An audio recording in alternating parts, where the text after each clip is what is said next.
So this video is to show you how to make a histogram using Google Sheets. So the first thing you want to do is you want to type in your data.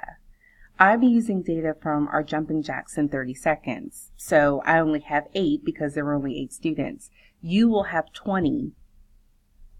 So your numbers should go to 20. When you're ready to make the histogram, you should go ahead and highlight your data. One way to do that is to go ahead and select that box, hold down the shift button, drag your mouse down, and then let go. When you're ready to make the histogram, now that it's highlighted, you're going to make a chart. You click up here, Insert Chart. When you select Insert Chart, it's going to automatically pop up as a bar graph. You can come over here to Column Chart, the chart type, and click on that, scroll down, and you're going to see this one. And when you hover over it, even though it looks like a bar graph and they're disconnected, it's going to say histogram chart. So you click on that and it changes your data into a histogram. It's already decided what my intervals should be. If you want to change the intervals, it looks like it did 6 each time. You can. And you need to label everything. So when you label, come to Customize.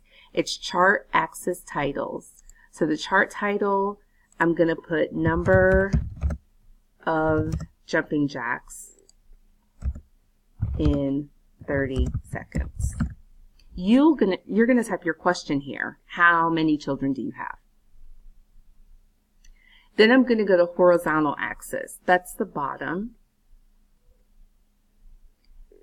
If you wanted to change your minimum and maximum, you could do that there. Okay, if you want to put a title down here for what these numbers represent, which you should click on Chart Title, go to Horizontal Axis Title, and I'm going to label that number of jumping jacks.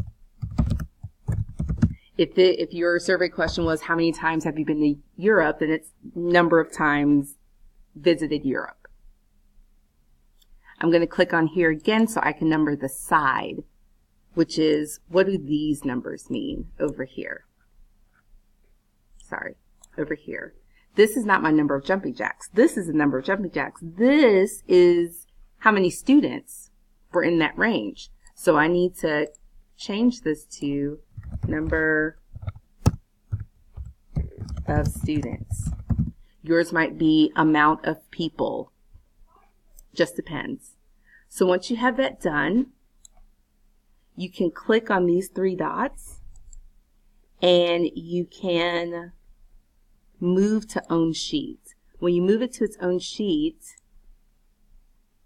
you have everything ready, and from here you can print. And it'll print you a beautiful graph, and you're done.